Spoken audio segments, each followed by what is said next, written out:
부활절 네 번째 주일입니다. 부활의 주님이 주시는 하늘의 평강이 여러분들 가운데 가득하기를 주님의 이름으로 축복합니다. 복음은 좋은 소식, 복된 소식입니다. 자, 이 땅에는 좋은 소식이 많습니다. 어떤 소식이 나를 기쁘게 한다면 우리는 그 소식을 좋은 소식, 복된 소식이라고 말을 하게 되죠. 자, 그런데 우리가 말하는 이 좋은 소식들은 상대적입니다. 예를 들면 내가 주식을 샀는데 그 주식이 많이 올라서 돈을 많이 벌었을 때 그건 분명히 나에게 좋은 소식인 것이 틀림이 없지요. 그런데 다른 누군가는 주식을 싸게 팔았다고 후회할 수도 있습니다. 그에게 내가 수익을 많이 냈다고 이야기를 한다면 그는 상대적으로 박탈감을 느끼게 될 겁니다. IMF 때 고물상을 운영했던 집사님을 제가 그분이 하셨던 말이 생각이 납니다. 그때 많은 사람들이 직장이 없어졌고 또 사업장들이 많이 문을 닫았죠. 가게들이 폐업을 많이 했습니다. 어려운 시기를 우리가 그 당시 살아냈습니다. 자, 그런데 이 집사님은 가게들이 많이 폐업을 하자 오히려 수입이 늘기 시작한 겁니다. 폐업하는 가게들에서 나오는 물건들이 이 고물상에는 헐값으로 들어왔기 때문이죠. 어떤 사람의 슬픔이 어떤 사람의 기쁨인 것입니다. 반대도 마찬가지죠. 자, 이처럼 세상 모든 일에는 양면이 있습니다.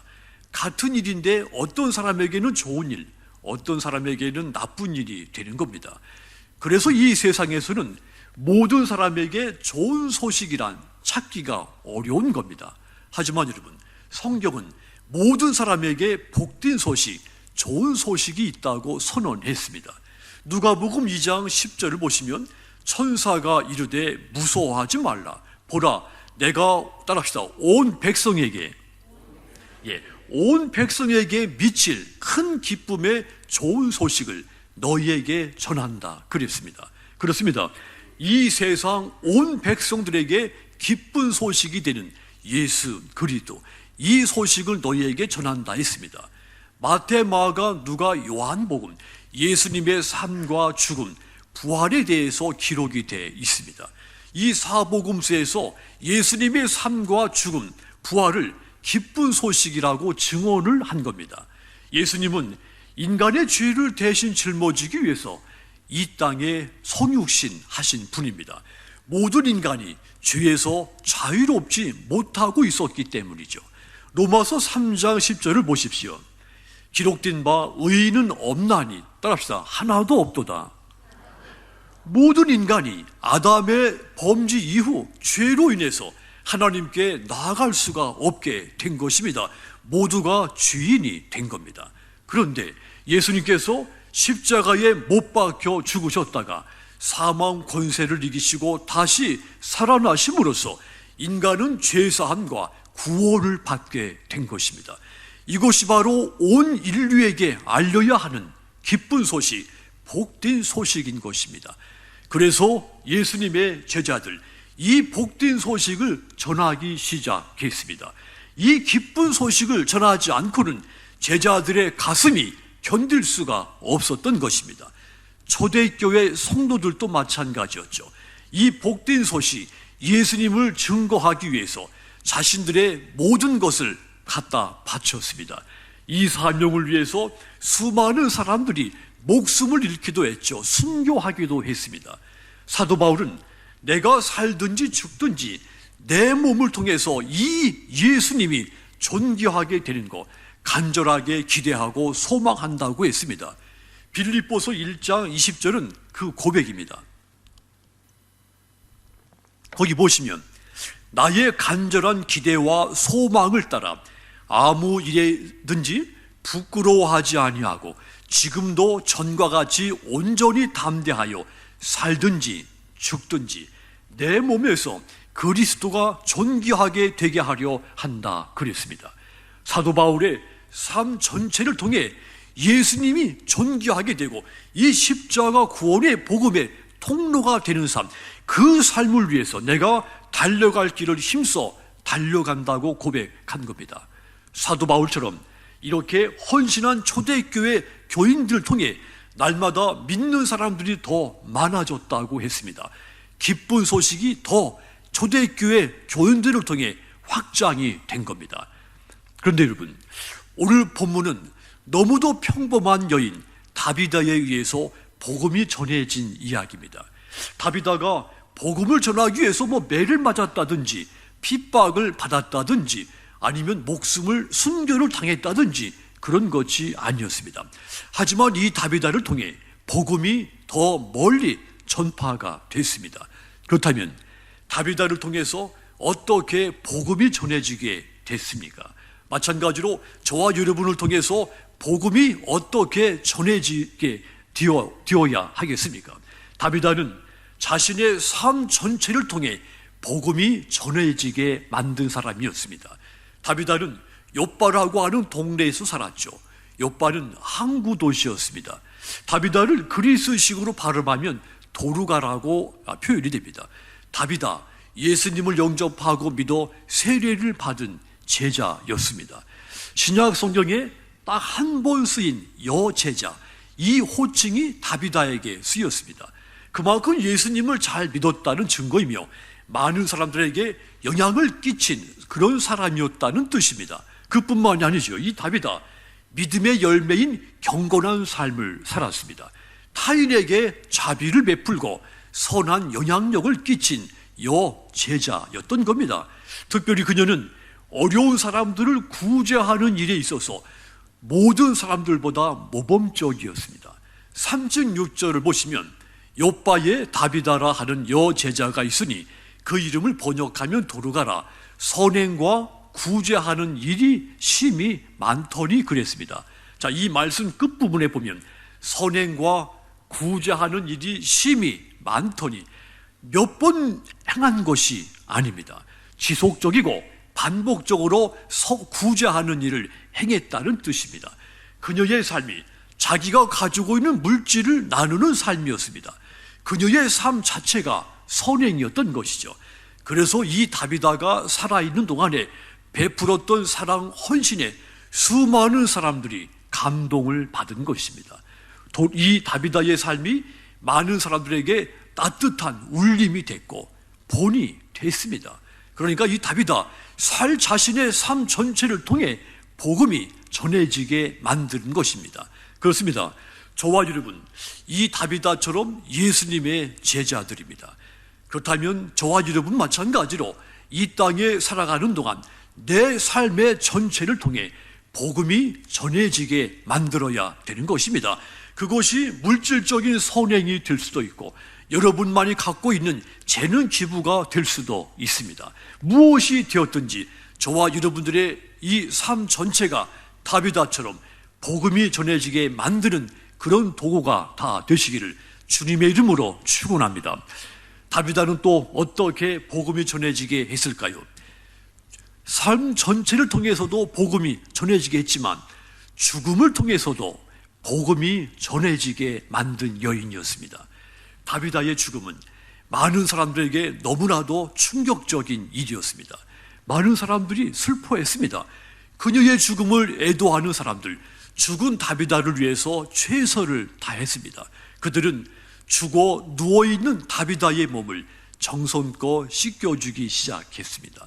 37절을 보십시오. 그때에 병들어 죽음에 시체를 씻어 다락에 누이니라 그랬습니다.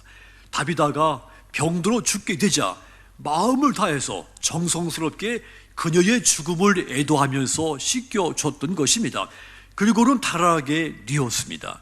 시신을 씻는 것은 장례를 준비하는 것으로서 유대인과 당시 크리스찬 모두가 행했던 장례 예행이었습니다. 관습이었죠. 그들이 다비다의 시신을 다락에 뉘운 것은 아마도 다비다가 다시 살아날 것이라고 하는 그 소망을 가졌던 것 같습니다. 물론 당시에는 장례가 지체될 때 시신을 다락에 두는 그런 관례가 있기도 했습니다. 자, 그런데 다비다를 다락에 뉘운 것은 다비다가 다시 살아날 것이라고 하는 그런 소망을 가지고 행동한 것으로 추측이 됩니다. 그래서 그들은 죽은 다비다를 위해서 베드로를 청하게 됩니다.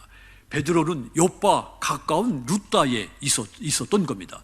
그들이 사람을 베드로에게 보내서 급히 와달라고 요청을 했죠. 아마도 그들은 베드로가 룻다에서 중풍병자 에냐를 고친 이야기를 듣고 이 베드로가 죽은 다비다도 살릴 수 있을 것이라는 소망을 가지고 있는 것 같습니다. 물론 이 베드로도 다비다를 잘 알고 있었습니다. 39절 보면 베드로가 그들과 함께 갔다 그랬습니다. 베드로가 그들의 요청을 듣고는 지체하지 않고 즉시 일어나 다비다가 있는 곳으로 갔다는 이야기입니다. 베드로는 다비다가 주님을 얼마나 사랑하고 주님을 위해서 얼마나 신실했으며 믿음의 본을 본 이 여제자인 것을 베드로도 잘 알고 있었습니다. 그래서 더 염려와 사랑의 마음을 가지고 있었기 때문에 이 다비다를 향해서 지체하지 않고 달려간 겁니다. 베드로가 이 도착하자마자 사람들과 함께 다락방으로 올라갔습니다. 베드로는 다비다가 죽어 다락방에 누워있는 것을 보게 됩니다. 이때 이 다비다의 사랑을 받았던 많은 과부들이 베드로에게 다비다가 자기들을 위해서 생전에 지어줬던 속옷과 겉옷을 보여주기도 했습니다.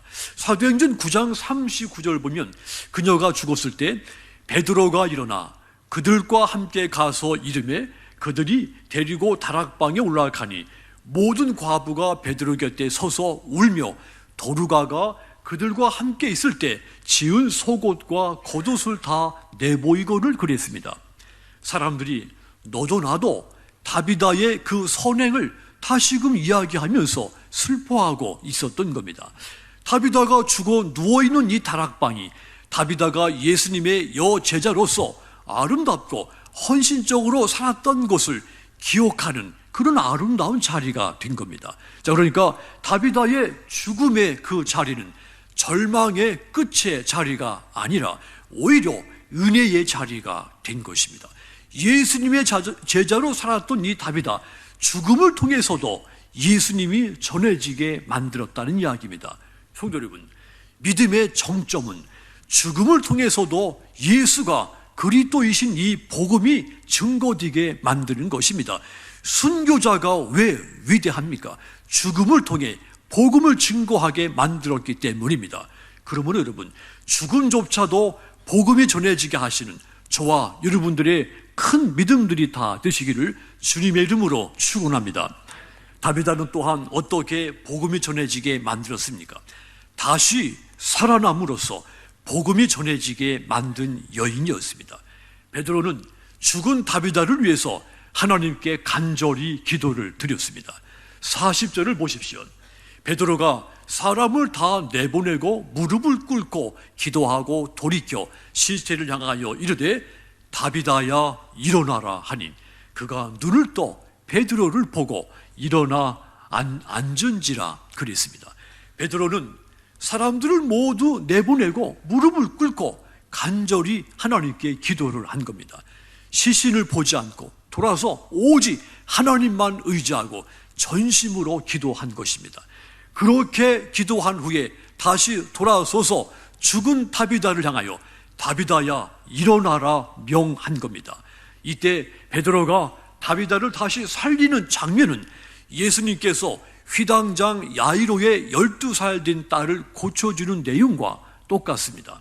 거기 보시면 예수님께서 야이로의 딸의 손을 잡고 아이야 일어나라 이렇게 말씀하신 것까지 베드로도 다비다를 향해서 다비다야 일어나라 명한 겁니다. 베드로가 예수님을 따라 다니면서 예수님으로부터 배운 그대로 행한 것이죠. 베드로는 예수님의 부활을 본 증인이었습니다. 그래서 이 베드로 고치시고 살리시는 하나님의 능력을 확신하고 있었던 사람이었죠. 오늘 구약의 본문 시편 16편 10절과 11절 다시 보십시오. 이는 주께서 내 영혼을 수월에 버리지 아니하시며 주의 거룩한 자를 멸망시키지 않으실 것임이니이다. 주께서 생명의 길을 내게 보이시리니 주의 앞에는 충만한 기쁨이 있고 주의 오른쪽에는 영원한 즐거움이 있나이다 그랬습니다. 이 시는 다윗이 주의 거룩한 자를 멸망시키지 않을 것이라고 예언한 이 고백인 겁니다. 부활을 고백한 예언한 고백인 겁니다. 자, 그런데 사도행전 2장 27절부터 28절 보시면 베드로가 오순절에 성령을 충만히 받고는 이 구약의 본문 시편 16편 10절 내용을 그대로 인용을 하죠. 그러면서 부활에 대해 이 초대교회 교인들에게 선포를 하게 됩니다.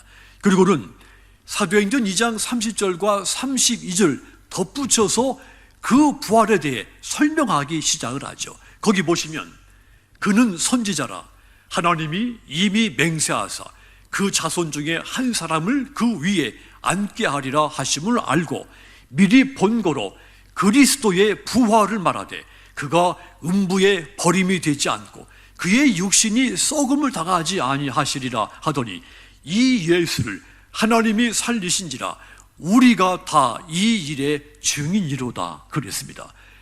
한마디로 이 베드로 다윗이 그리스도의 부활을 예언했고 다윗의 후손으로 오신 그 예수를 하나님이 살리셨고 우리가 그 증인이라고 이 베드로가 성도들을 향해서 담대하게 증언을 한 겁니다.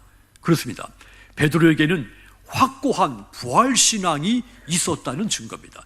그런 예수님께서 죽은 자를 살리시는 것을 목격한 증인이었습니다. 또한 죽은 자 가운데 부활하신 예수님을 본 증인이었죠. 베드로는 이 부활의 믿음으로 다비다를 향해서 기도하고 다비다야 일어나라 명했던 겁니다. 이때 이 말씀과 함께 능력이 나타난 겁니다. 다비다가 살아났습니다. 40절 끝부분 다시 보면 그가 눈을 떠 베드로를 보고 일어나 앉았다 그랬습니다. 죽어서 무겁게 감겨있던 눈을 뜬 겁니다. 그리고는 이 베드로를 보고 일어나 앉은 것이죠. 다비다가 다시 살아난 겁니다. 기적이 일어난 겁니다. 베드로의 부활의 신앙을 통해 이 놀라운 사건이 일어나게 된 겁니다. 그렇다면 여러분, 다비다를 살린 이 베드로의 기적은 우리에게 무엇을 말합니까? 죽은 자를 살리시는 능력이 예수님께 있다는 것을 증언해 준 겁니다. 사도행전 9장 32절에서 35절 보시면 베드로가 이 다비다를 살리기 전에 누따에서 애니아라고 하는 중풍병자를 고쳤다고 했습니다. 그때 이 베드로가 애니아에게 예수 그리스도께서 너를 낫게 하시니 일어나 네 자리를 정돈하라 그랬습니다. 예수님께서 너를 낫게 하시니 그렇게 말했습니다. 내가 너를 낫게 했으니 이렇게 말하지 않았죠. 그렇습니다. 베드로 자신의 능력으로 한 일이 아닙니다. 다비다를 살린 것도 애니아를 고친 것도 예수님의 이름의 능력으로 행한 것이죠. 그러므로 여러분, 죽은 자를 살리시는 능력이 예수님께 있다는 사실을 믿으시기 바랍니다. 이것이 복음이며 이 복음이 저와 여러분들의 부활신앙을 통해서 전해지게 만들어야 되는 것입니다. 41절 보십시오. 베드로가 손을 내밀어 일으키고 성도들과 과부들을 불러들여 그가 살아난 것을 보이니 그랬습니다. 베드로는 다비다의 죽음을 너무도 슬퍼했던 이 사람들, 그녀가 다시 산 것을 그들에게 보여주면서 그들을 위로해 준 겁니다.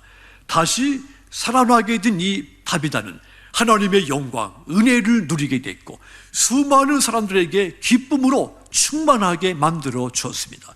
다비다가 다시 살아난 일로 복음은 더 확장되기 시작했습니다. 많은 사람이 이 복음의 진리가 하늘로부터 온 것이지 사람에게서 비롯된 것이 아니라는 사실을 확신하고 주님을 믿기 시작한 겁니다. 42절을 보십시오. 온 요파 사람이 알고 많은 사람이 주를 믿더라 그랬습니다. 이 사실이 입에서 입으로 점점 넓은 지역으로 확장되어 나갔습니다. 요파는 항구 도시였다 했습니다. 자, 이 장점 때문에 다른 수많은 지역, 바다 건너서까지 이 복음이 널리 퍼져나가게 됩니다. 그래서 많은 사람들이 예수 믿고 구원받게 된 겁니다. 하나님은 이 베드로를 통해 다비다를 다시 살리셔서 예수님에게 사망 권세를 이기는 능력이 있다는 것을 보여주셨습니다. 다비다는 살아있는 동안 삶으로 이 예수님을 증거했지만 죽었다가 다시 살아나면서도 이 예수님을 증거했던 겁니다. 부활의 신앙은 우리 믿음의 핵심입니다. 그러면 여러분, 저와 여러분들에게도 베드로에게 있었던 그 확고한 부활 신앙이 우리에게도 있어서 우리의 이 부활 신앙으로 말미암아 복음이 더 멀리 전해지게 되기를 주님의 이름으로 축원합니다. 사랑하는 성도 여러분, 복음을 위해 산다는 것, 또 복음에 의해서 산다는 것, 또 복음으로 산다는 것, 이것은 바로 나 스스로 내가 크리스찬이다 이렇게 사는 것이 아닙니다. 하나님이 인정해 주시고 다른 사람들이 좋은 평가를 해주고 다른 사람들이 좋은 신앙으로 인정받으며 산다는 것이 복음으로 사는 것입니다. 만약 다른 사람들이 저와 여러분들 향해서 저 사람은 진정한 크리스찬이다 이렇게 인정한다면 저와 여러분들을 통해서 복음이 전해지기 시작하는 겁니다. 예수님의 삶과 죽음, 부활은 기쁜 소식, 참 좋은 소식입니다. 아무리 좋은 소식도 전하는 자가 없으면 들을 수가 없는 겁니다. 먼저 복음을 듣고 믿고 구원받은 저와 여러분들이 이 기쁜 소식을 타인에게 더 멀리 복음이 번져 나가게 헌신을 해야 하는 겁니다. 이제는 이 복음을 모르는 사람들을 향해서 복음이 전해지게 만드는 여러분들이 다 되시기를 바랍니다. 다비다처럼 우리도 삶을 통해서 복음이 전해지게 만들고 죽음을 통해서도 복음이 전해지게 만들고 죽었다가 다시 살 것을 믿는 우리의 확고한 부활신앙으로 말미암아 복음이 전해지게 되는 저와 여러분의 믿음과 큰 삶이 되시기를 주님의 이름으로 축원합니다. 기도하겠습니다.